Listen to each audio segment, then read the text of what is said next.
Madame, mademoiselle, monsieur, les difficultés sont derrière nous. Nous avançons. 2018 aura été l'année de toutes les censures. Toutes les voix discordantes sont chassées des médias de propagande. Hormis quelques exceptions notables, des centaines d'intellectuels sont interdits d'antenne, à l'image d'un Éric Zemmour, boycotté par le service public, financé par nos impôts. Toutes les oppositions au camp prétendument progressiste vanté par Emmanuel Macron sont malmenées, maltraitées, et tout particulièrement TV Liberté, que l'on a cherché à faire taire. Cédant à des pressions, YouTube a fermé fin juin toutes les chaînes de notre télévision. Le coup porté se voulait mortel. Il a été rude. Dans cette épreuve, nous avons bénéficié de deux facteurs essentiels et déterminants. La cohésion des équipes de TVL et le prodigieux soutien de la communauté des téléspectateurs de TV Liberté. Une solidarité, une fraternité qui nous ont permis de déjouer la manœuvre. Grâce à un élan financier exemplaire, nous avons renforcé notre indépendance en protégeant dorénavant toutes nos émissions sur nos propres serveurs. Nous avons acquis une vraie autonomie. C'était devenu crucial. Et nous pouvons affirmer sans crainte que TV Liberté est à l'abri des mauvais coups et des coups bas. Nous possédons maintenant une parade automatique à la censure. Et c'est parce que nous sommes solides que nous avons repris notre marche en avant pour gagner la bataille de l'audience, mais surtout pour gagner le combat de l'influence. Nous pouvons à nouveau emprunter toutes les routes que constituent les plateformes vidéo, toutes sans exception. Le combat de l'influence, c'est comme un combat de boxe. On prend des coups, certes, mais on peut en donner en retour par la contestation, par la dissidence. Notre volonté n'est pas de battre l'adversaire au poing, mais par chaos, et nous nous en donnons les moyens. Les voici. Première évolution importante, la refonte de notre site internet tvliberté.com. Il ne s'agit pas d'un simple peinturlurage, mais d'une transformation de taille pour une meilleure ergonomie, un meilleur confort de navigation pour les internautes, un ensemble plus moderne et plus esthétique. Là encore, nous avançons et nous franchissons même une étape dans la professionnalisation de la chaîne. Autre nouveauté de fond qui correspond aussi à un grand bond en avant, la création d'un fil d'actualité en continu sur tvliberté.com. En direct, vous allez pouvoir consulter l'actualité du moment, mais aussi les déclarations des personnalités politiques, les agendas culturels, les éphémérides, des images cachées par la presse partisane, des scoops. Ce fil d'actualité, destiné à accompagner nos téléspectateurs tout au long de la journée, intégrera pour une meilleure efficacité toutes les émissions radiophoniques produites par TVL. Une équipe de 2 journalistes s'installe d'ores et déjà pour mettre en place ce nouvel outil qui va vite devenir incontournable pour tous les défenseurs de l'esprit français. Vous le voyez bien, autour du journal télévisé quotidien de TVL, ce pôle information se renforce durablement. Et nous ne nous arrêtons pas là. Petit à petit, nous renforçons notre présence sur les réseaux sociaux. Après Facebook et Twitter, TVL va porter ses efforts sur Instagram et ne s'interdit pas d'ailleurs de faire ses premiers pas sur d'autres réseaux sociaux qui connaissent un fort développement. Les émissions phares de la chaîne vont connaître des modifications ou des nouveautés. C'est déjà le cas d'Immédiat avec autour de Jean-Yves Le Gallou une équipe renforcée et un nouveau présentateur. C'est aussi le cas de Bistro Liberté qui a gagné en dynamisme avec une nouvelle formule qui rencontre le succès. Tout au long de 2019, les surprises se succéderont. Les personnalités qui comptent seront sur TV Liberté. Enfin, et c'est un axe nouveau, après l'aide et le soutien à la réalisation de documentaires, TV Liberté va s'engager dans l'accompagnement des nouveaux talents. Ils apparaissent sur Internet, ils révolutionnent l'art de la communication et suscitent l'intérêt des plus jeunes. On les appelle les youtubeurs. Certains s'opposent avec courage au pouvoir en place, tous combattent le politiquement correct. Nous vous les ferons découvrir grâce à cette bourse aux nouveaux talents. TV Liberté avance, avec la volonté affichée de lutter pied à pied contre le recul de la liberté d'expression. Le terrorisme intellectuel s'abat sur notre pays, mais il n'est pas inéluctable. Les peuples reprennent le pouvoir en Italie, en Hongrie, en Autriche, en Pologne, déjouent les pronostics comme au Brésil. La France peut, elle aussi, se libérer des chaînes qu'on lui impose. TV Liberté veut vous aider à vous libérer des chaînes qui cherchent à vous emprisonner. Aidez les Français à se libérer des chaînes qui cherchent à les emprisonner. Donnez-nous-en les moyens pour qu'en 2019, TV Liberté continue de défendre vos idées. Aidez-nous, maintenant.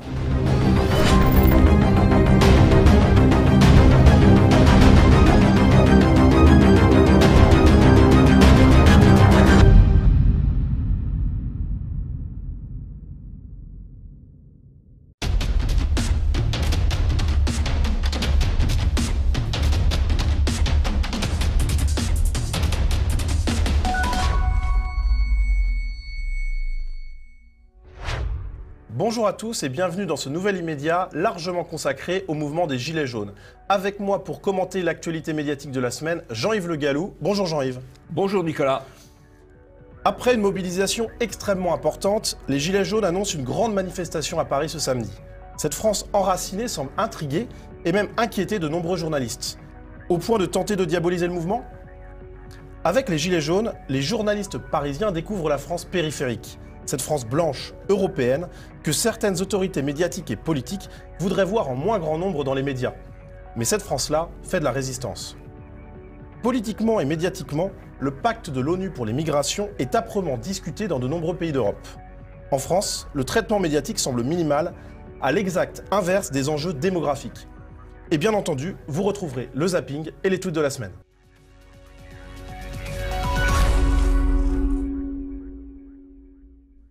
Les médias méprisent-ils la mobilisation des Gilets jaunes? Alors globalement, on peut dire que le traitement médiatique a été plutôt prudent face à l'ampleur de la mobilisation, mais il y a malgré tout eu des attaques directes. Alors on prend l'exemple par exemple d'un édito de l'Obs qui s'intitule « Gilets jaunes, idées courtes » et également la une de l'Obs qui pointe du doigt la récupération politique avec à l'intérieur du magazine la récupération populiste présentée comme un danger et avec sur l'image un drapeau bleu-blanc-rouge qui symbolise finalement la récupération politique bien plutôt de la droite que de la gauche. On a également l'Opinion qui, dans une tribune sur les médias, pointe du doigt la possibilité que les médias encouragent le populisme violent. Et dans cette tribune, on a deux passages qui sont intéressants à souligner. Premièrement, l'auteur parle d'un succès relatif en matière de manif. Pour lui, ce n'est pas un grand événement. Et puis on a également une autre citation, « Les dirigeants des médias devraient constater qu'ils favorisent le populisme et un populisme agressif ». Là, on a une tribune assez étonnante. Une tribune très engagée d'un journaliste qui s'appelle Éric Le Boucher, qui est un journaliste qui sert depuis très longtemps le capital financier. Et l'Opinion, c'est évidemment le journal du capital financier, puisqu'on trouve dans ses actionnaires la famille Bettencourt, Arnaud de LVMH, le Wall Street Journal. Enfin, c'est vraiment le cœur du capital financier. Et on comprend bien leur grand homme, leur dieu, c'est Macron, ou c'était Macron. Et donc, on comprend qu'il ne soit pas favorable aux Gilets jaunes. En manquant quand même du minimum d'honnêteté journalistique, parce que tout de même, d'après les chiffres du ministère de l'Intérieur, ça m'étonnerait que M. Castaner les ait gonflés, 290 000 manifestants sur 2000 lieux, probablement beaucoup plus, mais enfin, même ce chiffre-là, ça prouve une mobilisation extrêmement réussie et très, très diverse, parce que 2000 lieux, c'est tout à fait considérable. Alors, ce qui est quand même un petit peu préoccupant, c'est l'appel à la censure des médias. Alors on a également Le Point qui donne la parole à Daniel Cohn-Bendit qui critique les Gilets jaunes et qui évoque leur poujadisme. Donc voilà, avec Le Point qui enchaîne avec une tribune de Bernard-Henri Lévy, le célèbre Bernard-Henri Lévy, qui diffuse donc dans Le Point l'entièreté de son allocution au CRIF dans lequel il parle des Gilets jaunes, il évoque les Gilets jaunes et on va le voir, il y a quelque chose de très intéressant, c'est qu'il compare les Gilets jaunes parisiens qui ont manifesté à Paris aux insurgés du 6 février 1934. Donc on est là dans une diabolisation totale. Et en même temps, dans un contresens historique absolu, puisque ce qui constituait quand même le fond du militantisme dans les ligues, dans l'entre-deux-guerres, c'était les anciens combattants. Les gens qui étaient sortis de la guerre de 14, sortis des tranchées, et qui se révoltaient un petit peu contre les dérives de la classe politique. Les gens, là, qui manifestent aujourd'hui, ils n'ont absolument pas cette expérience de la guerre. Ce sont deux périodes historiques totalement différentes, bien sûr. Exactement. Et puis, au-delà donc de ces attaques directes, on a des attaques un peu plus vicieuses, comme par exemple les amalgames réalisés par l'AFP et par Libération, dans l'exemple, qui titrent « Gilets jaunes, indignation après des agressions homophobes, islamophobes et racistes ». Donc on est là dans une amalgame totale. Et même chose pour l'Indépendant qui titre « Les gilets jaunes sèment la pagaille ». Et donc on est donc sur un amalgame par confusion plutôt. Voilà, c'est ça. C'est un amalgame par approximation. Voilà, par association de sons en quelque sorte. Donc voilà, et puis pour revenir sur cet amalgame avec des actes homophobes et islamophobes, surtout en l'occurrence, eh bien, il y a eu des actes cathophobes également. On a France 3 Centre qui reprend une scène qui a eu lieu où des gilets jaunes bloquent des catholiques qui voulaient se rendre à la messe et où l'un des gilets jaunes sur le barrage insulte le bon Dieu, voilà. Et donc, on a des actes cathophobes, mais qui, par contre, ne sont pas signalés comme tels par les grands médias. Personnellement, moi, je n'utiliserais dans ces circonstances ni le mot cathophobe, ni le mot islamophobe, ni le mot homophobe. Évidemment, il y a des incidents avec des automobilistes qui veulent passer, et puis il peut y avoir des noms d'oiseaux qui volent. Alors, bon, ce qui est vrai, c'est qu'il semblerait quand même que beaucoup d'incidents aient eu lieu plutôt avec des gens issus des banlieues. On voit pas mal d'images. Donc voilà, peut-être aussi que ces gens issus des banlieues ont eu des comportements un peu plus agressifs que le bloqué moyen, si je puis dire. C'est vrai qu'on a vu beaucoup d'images. Il y a deux interprétations possibles. Voilà. On a vu beaucoup d'images avec effectivement des populations issues de banlieues, visiblement. Malgré tout, on n'a pas les chiffres exacts ni la proportion. Il n'y a évidemment pas de statistiques, voilà. Bien sûr. Au-delà de ces amalgames, on a des exagérations avec, par exemple, le titre du Monde. Gilets jaunes, un deuxième mort, Macron appelle au dialogue. Donc là, on a la sensation finalement d'être face à une guerre civile quasiment. Donc ça, c'est une exagération dans le titre. Et puis on a également un tweet trompeur d'Europe 1, alors qui se base sur son article, qui est lui-même issu d'une dépêche AFP. Le titre du tweet, c'est le suivant: une attaque terroriste envisagée lors de la mobilisation des Gilets jaunes le 17 novembre. Et en fait, on a l'impression, quand on lit ce tweet, finalement que ce sont les Gilets jaunes qui veulent commettre un acte terroriste. Alors que ce sont des terroristes islamiques qui auraient voulu commettre un acte où ça a été opportunément sorti au bon moment par les services de police pour des raisons d'ambiance, on peut dire. Bon. Dans le même esprit, on a Marianne qui reprend une déclaration de Christophe Castaner qui déclare « Les Gilets jaunes affaiblissent le pays face au terrorisme en manifestant, en mobilisant des effectifs de police sur les manifestations. » Ouais, alors on pourrait presque dire que Castaner, il est dans son boulot, il est ministre de l'Intérieur, il défend Macron, donc il fait sa petite propagande. Bon, après, les médias la reprennent, mais bon, c'est ce que dit Castaner. Alors, une autre exagération, peut-être plus petite, mais finalement significative malgré tout, c'est le fait que le bilan des blessés policiers soit présenté comme étant de 95 blessés.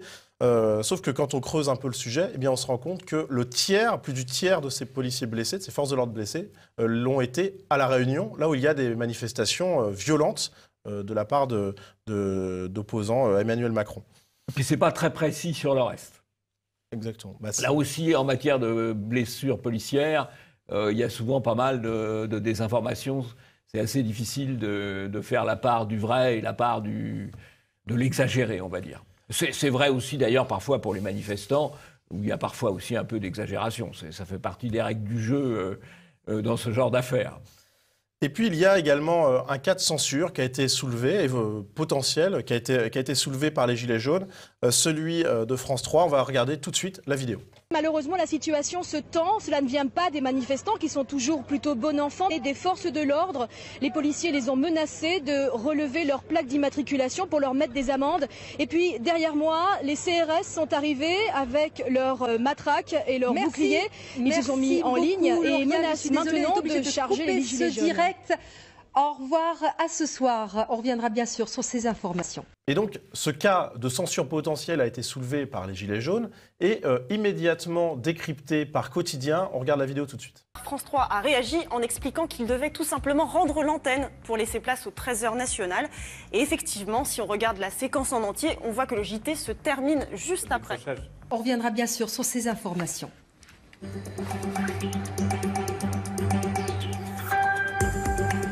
Alors, effectivement, c'était bien la fin du JT, mais est-ce que tout est réglé pour autant? N'y a-t-il pas de censure du tout?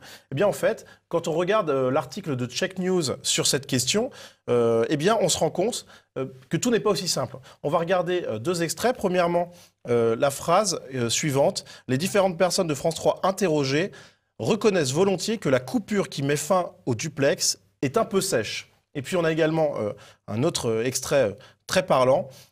Une citation, là encore, d'une personne de France 3.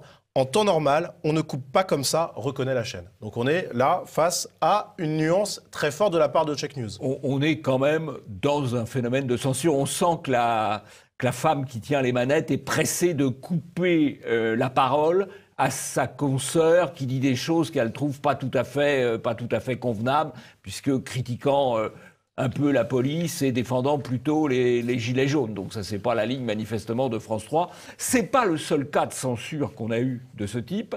On en avait parlé dans Immédiat à l'époque avec Hervé, Nicolas. C'était au moment de la Coupe du Monde de football où le journaliste de France 3, qui était là sur France 3 nationale et non pas sur France 3 Aquitaine, avait décrit les scènes d'émeutes qu'il y avait sur les Champs-Élysées et à proximité des Champs-Élysées, et on lui avait, la chaîne, la direction, la France 3, lui avait coupé le sifflet. Donc c'est quand même récurrent, la censure, c'est récurrent sur le service public français. Alors, au-delà donc de cette potentielle censure, en tout cas un peu troublante, eh bien, il y a malgré tout un petit peu d'espoir. J'ai envie de finir sur une note positive, puisque certains médias tentent de bien faire leur travail. Je pense notamment à Charente Libre, qui reprend les accusations de Christophe Castaner sur une personne qui serait décédée à cause des Gilets jaunes. Eh bien, en fait, dans cet article, eh bien, je cite, « Selon des acteurs de terrain, le bilan n'aurait pas forcément été différent avec une intervention plus rapide.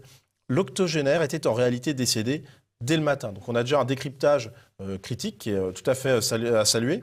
Et puis on a également BFM TV qui titre « Gilets jaunes, les exagérations de Christophe Castaner ». Donc il y a bien peut-être une note d'espoir et que tout n'est pas dans l'affrontement pur et frontal avec les Gilets jaunes de la part des médias. Non, enfin globalement c'est quand même les Gilets jaunes, c'est pas la tasse de thé des médias. Voilà. Effectivement, eh bien Jean-Yves, il est temps de découvrir le zapping d'Immédiat.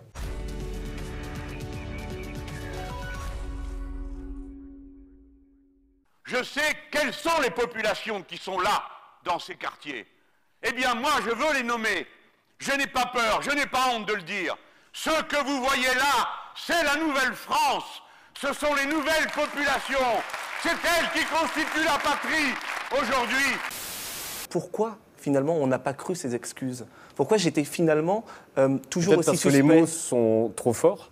Peut-être parce que moi, j'y ai vu quelque chose d'autre. C'est-à-dire que je pense qu'effectivement, quand on s'appelle Mehdi, aujourd'hui en France, il n'est pas facile de s'excuser parce qu'il y a forcément une suspicion. C'est-à-dire qu'aujourd'hui, quand on est arabe ou noir en France, effectivement, il y a une forme de suspicion dans l'air. Voici la nouvelle France, celle sur laquelle nous nous appuierons pour construire et faire tout ce qu'il y a à faire dans ce pays demain pour tout changer. Si ces partisans du grand remplacement voyagent et vont par exemple, allez, ils vont à Kinshasa et ils constatent que la plus grande ville francophone du monde, elle s'appelle Kinshasa, 15 millions d'habitants. Comment vous pouvez vous apitoyer sur un déclinisme de la culture française et dans le même temps dire que les coupables seraient ceux venus du Sud, alors que ce sont eux qui portent cette influence française et francophone. La révolution citoyenne, elle est d'abord appuyée sur la nouvelle France. Il est 5h30 ce mardi matin lorsqu'un homme arrive devant le commissariat de la police de Bruxelles XL à 2 pas de la Grand Place. Rapidement, il sort 2 couteaux de cuisine et attaque un policier qui rentre de mission. L'agent est de dos, il reçoit plusieurs coups de couteau dans le cou. Une instruction judiciaire a été ouverte pour tentative d'assassinat dans un contexte terroriste, mais à l'heure actuelle, le caractère terroriste de l'agression n'est pas avéré. Le suspect n'est pas connu pour des faits de radicalisme ou de terrorisme. Il y avait à Tanger un monsieur qui s'appelait Michel, un grand gangster, qui avait un bar. Il vendait les petits-enfants à des grandes personnalités, notamment de la famille royale anglaise. Il y a eu un nettoyage, mais il y a toujours eu des remplaçants, bien sûr. Et il y en aura toujours. La pédophilie au Maroc, elle est omniprésente partout.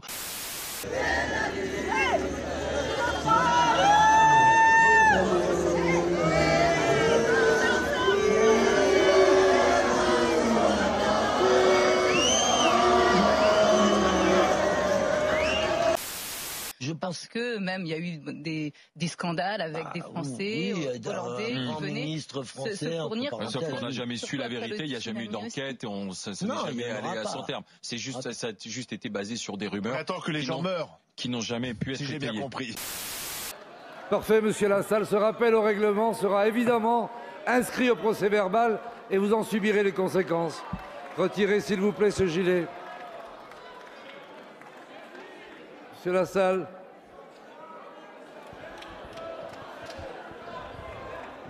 Monsieur Lassalle, s'il vous plaît, allez manifester hors de cet hémicycle.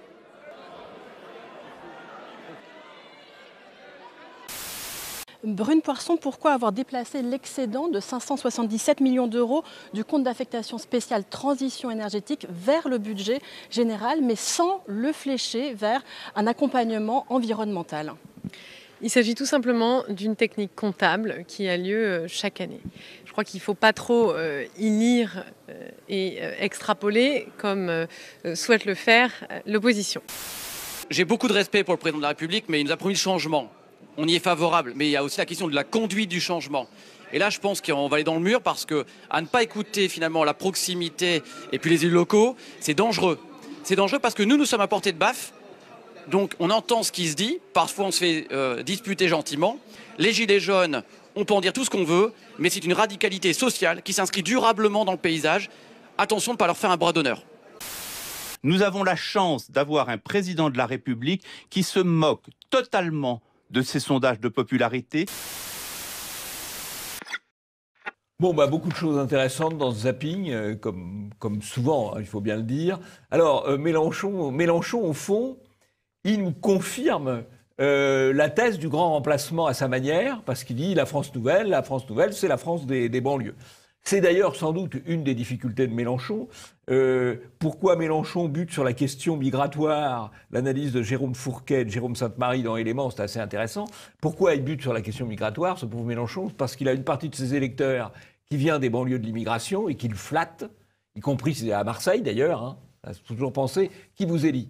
Mélenchon, il est élu en partie des banlieues de l'immigration à Marseille, donc il est tenu par ça. Et puis, il a aussi un certain nombre de Français, on va dire, plus traditionnels, de culture alors très, très à gauche, mais qui n'ont pas forcément la même vision des choses. Et donc, son problème, c'est de rabouter deux éléments très, très différents. Vous avez par exemple Ruffin, qui est aussi un député mélenchoniste, qui, lui, est élu dans une circonscription ouvrière, populaire française du Pas-de-Calais. Il ne tient pas le même discours sur l'immigration que Mélenchon. Voilà, parce qu'ils n'ont pas les mêmes électeurs. Petit souci pour la France insoumise. Alors, si on reste sur le volet un peu immigration, il y a aussi pas mal de choses à dire. Alors, il y a d'abord ce Mehdi Méclate, qui est un personnage qui est dans l'inversion accusatoire, parce qu'il a tenu des propos racistes, il a tenu des propos antisémites, il a tenu des propos violents, et il explique, si on m'accuse de cela, c'est parce que je suis arabe. Voilà, j'ai dit qu'il fallait violer Marine, j'ai dit qu'il fallait tuer des Blancs, j'ai dit qu'il fallait tuer des Juifs. Si on m'accuse de cela, c'est parce que je suis arabe. C'est l'inversion accusatoire. Ça marche pas mal, hein, parce qu'il se plaint d'être une victime, il est édité chez Grasset. Pas mal, hein, pas mal. Et il est présent sur le plateau de Quotidien. Il est présent sur les... oui, mais évidemment, parce que l'éditeur l'a pris, parce qu'on lui a dit, mais il va être sur tous les plateaux de télévision. C'est comme ça que ça marche, l'édition et les médias. Voilà, donc c'est pas étonnant. Enfin, comme victime, franchement, bon, ça va, quoi. Hein. Vous n'êtes pas édité chez Grasset, Nicolas? Pas encore, peut-être un jour. Encore, vous n'êtes pas à TF1. Ah oui, enfin, ça viendra. Peut-être. Bon. Alors, il y a aussi la chaîne d'info de Bruxelles qui nous parle d'une affaire d'agression. Alors, ils savent très bien manier la périphrase. Par exemple, au lieu de dire tentative d'égorgement, ils disent plusieurs coups de couteau dans le cou. En français, c'est égorgement. Mais voilà. Bon. Et puis, on ne parle pas non plus d'acte terroriste, alors que le type est arrivé dans un commissariat pour égorger un policier. On nous dit tentative d'assassinat dans un contexte terroriste. Voilà. On est vraiment dans le langage des précieuses ridicules, un petit peu. Bon. Voilà, écoutez, je crois que c'est à peu près tout. Oui, dernier chose, il y a la partie, on est toujours autour de cette thématique. Il y a un pseudo-historien militant, François Durper, qui fait un livre pour expliquer que une contre-histoire de France et pour nous dire que les Français ne sont pas des Gaulois. Voilà. Ce même personnage nous explique que c'est formidable, que l'avenir du français, c'est le fait qu'il y ait 15 millions de locuteurs de français au Congo. Alors bon, c'est une façon de voir les choses qui est, on va dire, pour rester gentil, qui est quantitative. Voilà. Et puis, dernier point, pour sortir de l'immigration, il y a une scène assez amusante où on voit apparemment des militants de gauche ou d'extrême gauche qui sont présents dans une manif de gilets jaunes ou à proximité d'une manif de gilets jaunes qui entonnent l'Internationale. Et à ce moment-là, c'est la volée de sifflets qui arrive. Bon, c'est un sondage grandeur nature sur la sensibilité politique des Gilets jaunes. Très bien, mais merci Jean-Yves. Passons au deuxième sujet de ce immédiat. Les médias découvrent la France d'avant.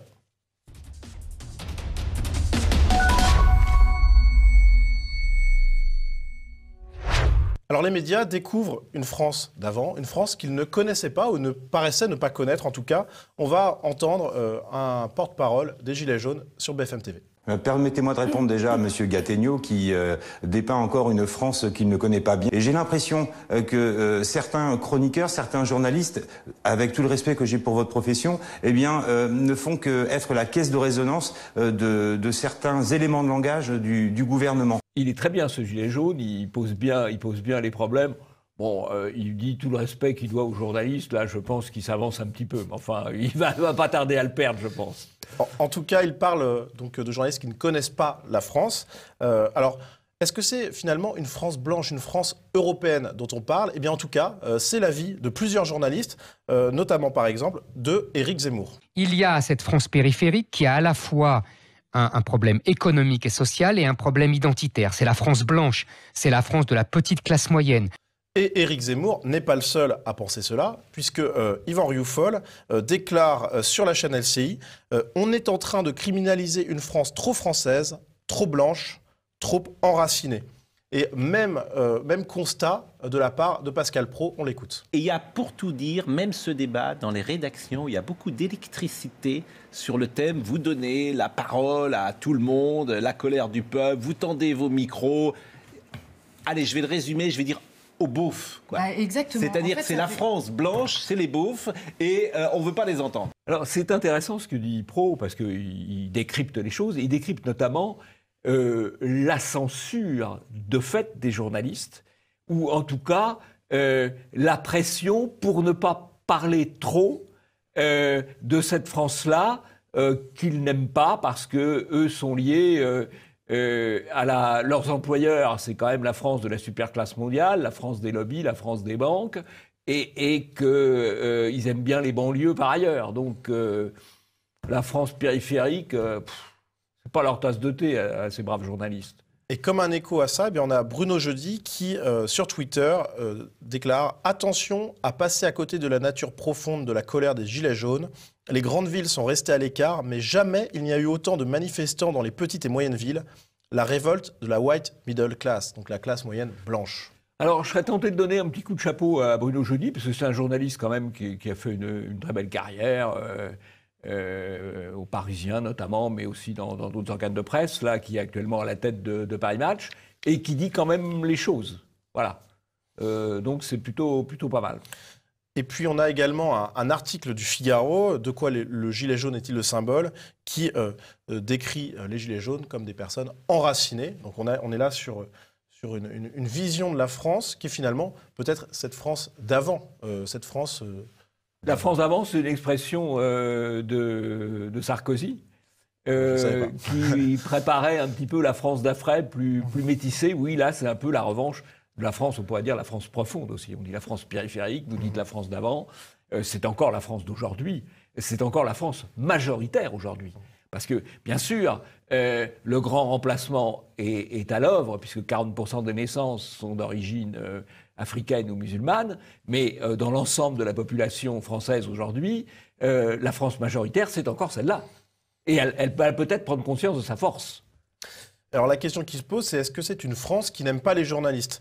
Pourquoi elle se pose cette question? Eh bien parce que durant le mouvement des Gilets jaunes, il y a eu plusieurs actes de violence symbolique ou de violence réelle parfois sur certains journalistes. On a par exemple cet article de l'Express, Gilets jaunes quand les journalistes deviennent des cibles, qui reprend en illustration eh bien, cette personne qui a cassé un œuf sur la tête d'un journaliste de BFM TV. Toujours BFM TV qui a été pris à partie par les Gilets jaunes, qui a été ciblé, comme le montre cet article du Huffington Post, qui évoque donc, en fait, une manifestation de Gilets jaunes au pied de BFM TV. Alors il n'y a pas eu de violence, c'était modéré, mais il y avait quand même une exaspération qui a été montrée. Exaspération qui est également notée par Ouest France, qui parle d'un climat tendu, et par les journalistes de terrain, puisqu'on a une pigiste qui, sur France Info, évoque une haine jamais ressentie, et qui a monté une page Facebook parce qu'elle a été en fait entourée par des manifestants qui lui ont crié dessus et qui ont, selon ses dires, craché à 2 reprises sur elle avant que les choses se calment.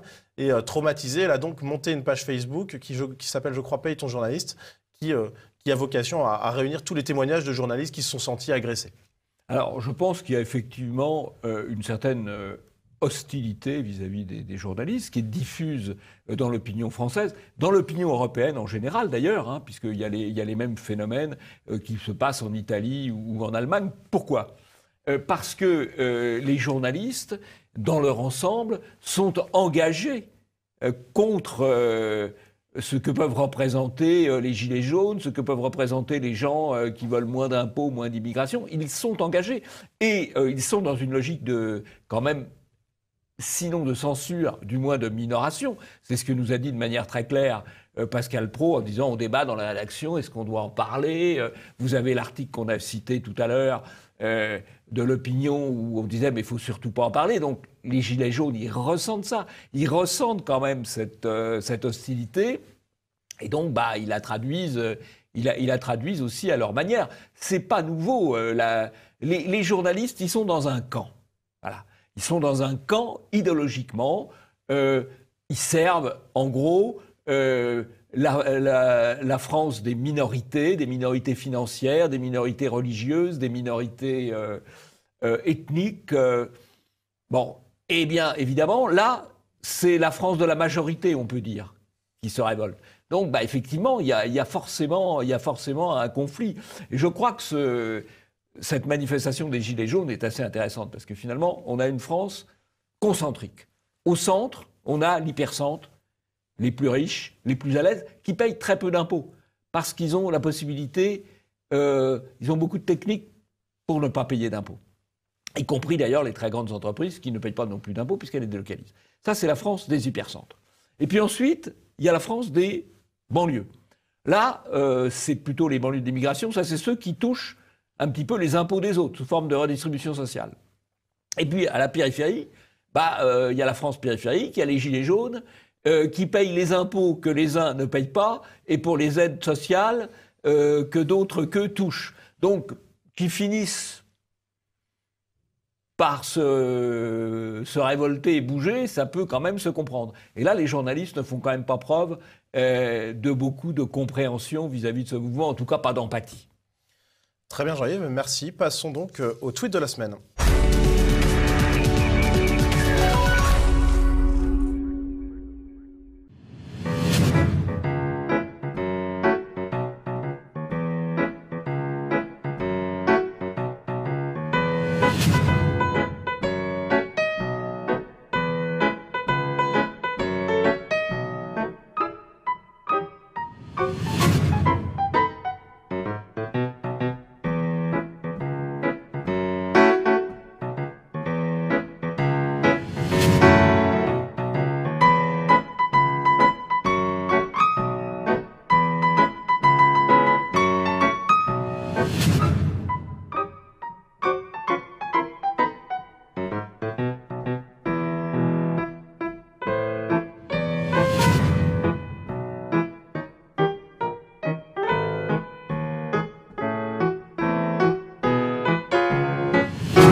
Oui, alors quelques petits commentaires, c'est assez drôle, les six clandestins attrapés par les gilets jaunes alors qu'ils étaient planqués dans un camion.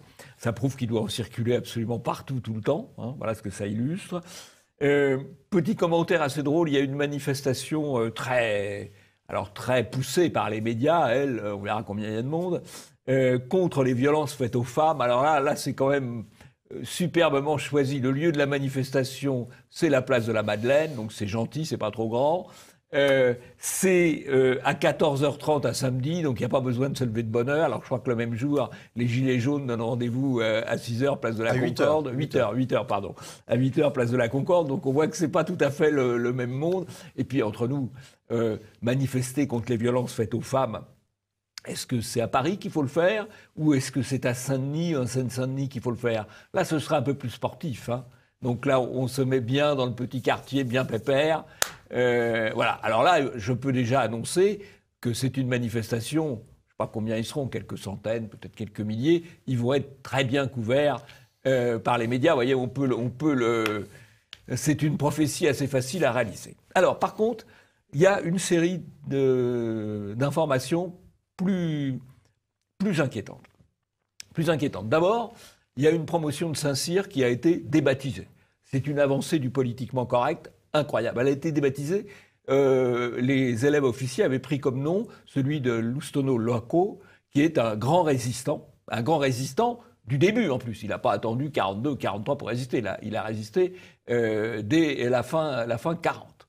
Et on l'a débaptisé parce qu'on a découvert qu'il aurait pu tenir des propos pas tout à fait politiquement corrects avant la guerre. Alors, ça amène deux remarques. D'abord, des gens qui ont tenu des propos politiquement incorrects, il y en a énormément. On a rendu hommage à Clémenceau, qui a publié un livre qui s'appelait « Au pied du Sinaï », qui pourrait être jugé aujourd'hui, mais particulièrement antisémite. C'est pas pour ça qu'il faut retirer le rôle de Clémenceau de l'histoire de France. Et puis il y a quand même quelque chose d'assez extraordinaire quand on voit que les militaires, sur la pression des politiques, eux-mêmes sous la pression des lobbies, ont débaptisé le nom de cette promotion de Saint-Cyr. C'est qu'en 1944, il y avait une promotion de Saint-Cyr qui s'appelait Maréchal Pétain. En 1944, quand Pétain a perdu le pouvoir et a été remplacé par De Gaulle, les élèves officiers ont écrit en disant « Est-ce qu'on ne doit pas changer de nom ?» On peut comprendre qu'ils aient posé la question. Et De Gaulle a répondu « Non. Le nom d'une promotion de Saint-Cyr appartient à l'histoire de France. » Voilà ce que pouvait dire De Gaulle en 1944. Et aujourd'hui, on débaptise le nom de promotion de Saint-Cyr qui avait pris comme nom un grand résistant. C'est quand même, mais de droite, je vous l'accorde. Ça, c'est pas bien. C'est à ce moment-là qu'on vient de voter, que le Parlement vient d'adopter, malgré l'opposition du Sénat, savons-le, une loi dite sur les fake news, alors qui est quand même assez extraordinaire comme loi, parce qu'elle vise à interdire, en période électorale, les fausses informations. Mais qu'est-ce qu'une fausse information? Ça suppose qu'il y ait une vraie information. Alors dans un pays libre, dans un pays de libre débat, on distingue le vrai du faux par précisément le libre débat. Il y a la thèse A, elle est peut-être vraie, à condition d'être controversée par la thèse B, voire par la thèse C. À partir du moment où on dit non, c'est la thèse A qui est la bonne, les autres sont interdites, on a changé de régime. Et qui va décider de cela en 48 heures, donc en urgence? Un juge unique. Un juge unique. Juge unique, juge unique. Parce qu'évidemment, on va choisir le juge, on affectera l'affaire au juge dont on pense qu'il apportera la réponse qu'on attend de lui. Si la justice est collective, il y a de bonnes raisons. Juge unique en 48 heures, c'est une justice d'exception. Et puis on va aussi renforcer les pouvoirs de censure du CSA. C'est évidemment une loi très préoccupante. Et puis c'est très préoccupant parce que ça veut dire que les libertés d'expression en France, elles ne cessent de reculer. Et lors du forum de la dissidence de Polémia, Polémia a publié un indice Libertex, d'étude de la liberté d'expression. 7 pays ont été comparés et la France est bonne dernière parce qu'elle a beaucoup de lois liberticides, parce qu'elle subventionne sa presse, parce qu'elle a un CSA particulièrement invasif, enfin j'en passe. Hein. La France est bonne dernière, derrière les États-Unis, pays où la liberté d'expression est protégée par le premier amendement de la Constitution, derrière le Danemark, mais aussi derrière la Hongrie et la Russie, qu'on passe son temps à calomnier dans nos médias et où les libertés d'expression sont finalement meilleures qu'en France. Très bien, merci pour ces analyses. Et passons donc à la dernière partie de cette émission. Pacte pour les migrations, débat interdit.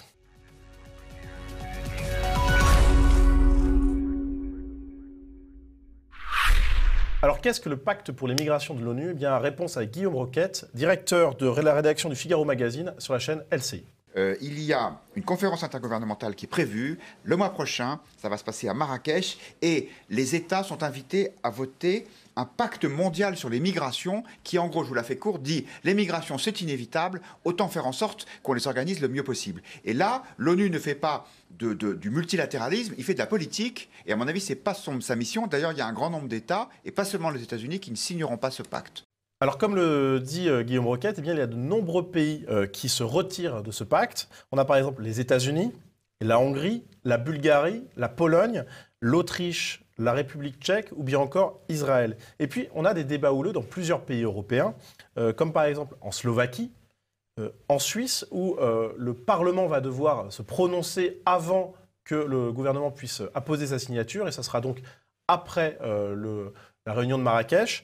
Et puis, il y a également des hésitations politiques en Belgique. Oui, alors je crois qu'en Belgique, c'est assez biaisé de dire en Belgique, parce qu'il y a d'un côté, globalement, la partie francophone du gouvernement qui est plutôt pour le pacte. La Wallonie est assez socialiste, immigrationniste, globalement. Et il y a de l'autre côté la NVA, donc le parti, on va dire, national ou nationaliste flamand, qui est lui-même sous la pression du Vlaams Belang, qui, lui, est beaucoup plus réservé. Donc l'affaire n'est pas tranchée en Belgique.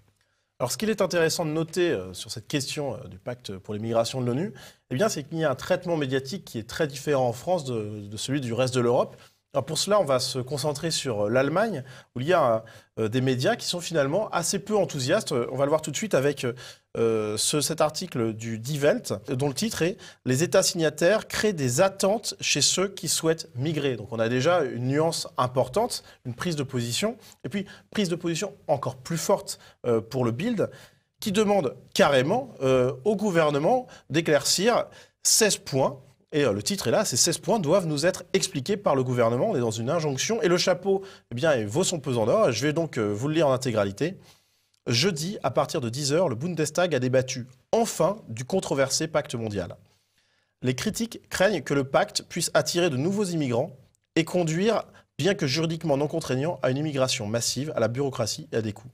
En fait, de nombreux passages du pacte semblent ambigus et invitent à des enquêtes critique. Donc on est là sur une prise de position assez impressionnante. Voilà, alors ça mérite un petit commentaire sur la notion, le pacte n'est pas contraignant, juridiquement non contraignant, c'est un argument qui a été repris aussi par Macron, mais c'est à la fois vrai et faux. Il n'est pas contraignant formellement, il n'est pas d'application immédiate, mais les textes du pacte vont servir aux juges pour inspirer ensuite des jurisprudences. Et ils vont dire, ben voilà, le pacte dit qu'il ne faut pas de traitement dégradant pour les clandestins, donc j'interdis qu'ils soient en rétention administrative, même s'ils sont rentrés illégalement sur le territoire. Voilà, le pacte, c'est un texte général qui permettra ensuite aux juges d'étendre leur pouvoir et de prendre des décisions globalement encore plus favorables que ce n'est le cas actuellement pour les clandestins et les immigrés en général. Voilà.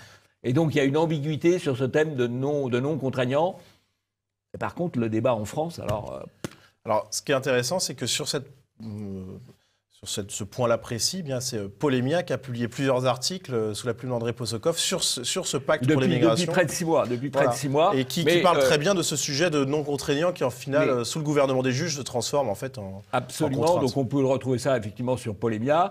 Mais les internautes savent que s'ils veulent avoir des informations 3 mois, 6 mois, 1 an, 2 ans, voire 10 ans avant, c'est sur Polémia qu'ils vont le trouver. Et donc, en France, il n'y a pas que Polémia, et on va s'intéresser à un cas d'école, Le Monde, donc c'est pas exactement le... Respect, Le Monde, le journal de référence. Et donc, Le Monde, qui sur cette question, eh bien, donne la parole à plusieurs personnes. Alors, il n'y a pas beaucoup d'articles sur le pacte des migrations, très peu, mais on note 4 articles principaux qui sont en fait des des contenus éditorialisés, qui donnent la parole à d'autres personnes. Et on a par exemple Mireille Delmas-Marty, qui a 2 tribunes, donc à 2 reprises, on la retrouve sur Le Monde. C'est une juriste très engagée à gauche. Donc son premier article, c'est « Migrants, faire de l'hospitalité un principe ». Et puis ensuite, « Nous ne pouvons accepter le désastre humanitaire des migrations ». On a également Jean-Christophe Dumont qui a interrogé, c'est le chef de la division des migrations internationales à l'OCDE. Et donc, sous le titre « Il faut créer des voies légales d'immigration ». Et enfin, un article dans lequel est interrogée Louise Arbour, titré « Une migration bien gérée est à l'avantage de tout le monde ». Et Louise Arbour, c'est une Canadienne qui est représentante spéciale du secrétaire général de l'ONU pour les migrations. Donc évidemment, ancienne présidente du tribunal pénal international. Exactement. Ce n'est pas forcément une recommandation.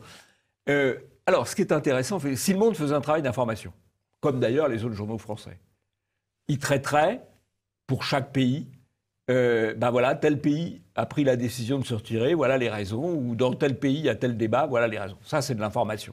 C'est pas du tout ce qu'ils font. Ou ils n'en parlent pas, ou très peu. Ou très peu, ou très peu, ou très peu. Ou dans le cas du Monde, on a un traitement qui est lui-même réduit, qui est totalement éditorialisant et qui est à sens unique. Donc on n'informe pas, on propagandise.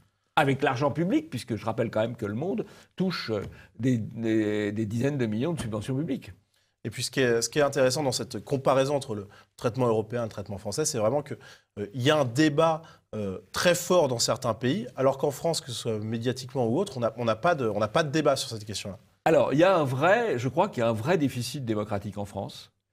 Alors, c'est dû, je pense, à des médias qui sont sans doute plus univoques encore qu'ailleurs.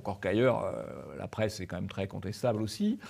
Des partis politiques qui ont du mal à remplir leur rôle et des assemblées parlementaires qui ont aussi du mal à remplir leur rôle parce que pratiquement, on n'a pas de débat. Donc Macron va aller tranquillement à Marrakech dans 15 jours signer le texte et on n'en aura pratiquement jamais parlé. Il y a un vrai problème de déficit de débat, de déficit démocratique en France. Alors j'ai envie de finir sur une petite note positive quand même, parce que certains médias commencent à se réveiller ces derniers jours, et notamment Le Figaro, qui publie cette semaine au moins une tribune sur la question, je crois qu'il y en a peut-être même 2. Et donc on a donc peut-être une petite émergence dans Le Figaro. Alors dans Le Figaro, il y a eu Figaro-Vox, qui est le Figaro en ligne, et il y a eu dans Le Figaro papier une page débat, un remarquable papier de Jean-Louis Harwell, le professeur de droit, philosophe du droit. Mais il n'y a pas non plus de grande information au sens propre. Hein. Donc là, c'est aussi, on peut dire, éditorialisant, mettant en perspective, mais c'est vrai, dans un sens plutôt critique. Bien, merci Jean-Yves pour ces analyses. Avez-vous un coup de chapeau pour conclure cette émission? Eh bien oui, il y a un coup de chapeau. C'est pas le premier que je leur donne et c'est sans doute pas le dernier. Un coup de chapeau au nouveau numéro d'Éléments qui est en kiosque et qui est très intéressant avec la science soumise au politiquement correct. Ça devrait vous plaire, Nicolas, vous vous intéressez à ce sujet-là. Mélenchon et la question migratoire, je vous l'ai dit. Qui me plaira aussi. Michéa sur le populisme. Un article d'Alain de Benoît tout à fait intéressant sur race et antiraciste. Les races n'existent pas, mais les antiracistes prospèrent. Le catastrophisme, la fin du monde, il y a beaucoup de choses. Voilà. Donc je recommande un portrait aussi posthume de Pasilina. Enfin, je recommande vraiment ce numéro d'Éléments. Souvent, on achète une revue, on en lit 2 pages. Avec Éléments, pratiquement tout est intéressant. C'est 96 pages à lire pratiquement du début jusqu'à la fin. Très bien, c'est la fin de l'émission. Merci à vous, Jean-Yves, pour avoir commenté avec moi l'actualité médiatique de la semaine. Et puis, je rappelle à tous nos auditeurs, tous les spectateurs, qu'ils peuvent nous envoyer leur veille et puis leur avis aussi sur l'émission, puisque on lira avec attention tous les mails qui nous parviennent. Donc, que ce soit l'avis, les possibilités d'amélioration, et puis tout ce qui a trait à votre veille médiatique. Donc, n'hésitez pas à nous envoyer vos informations à l'adresse qui apparaît sur vos écrans. Et puis, Jean-Yves, à la semaine prochaine. Rendez-vous pour le prochain Immédiat.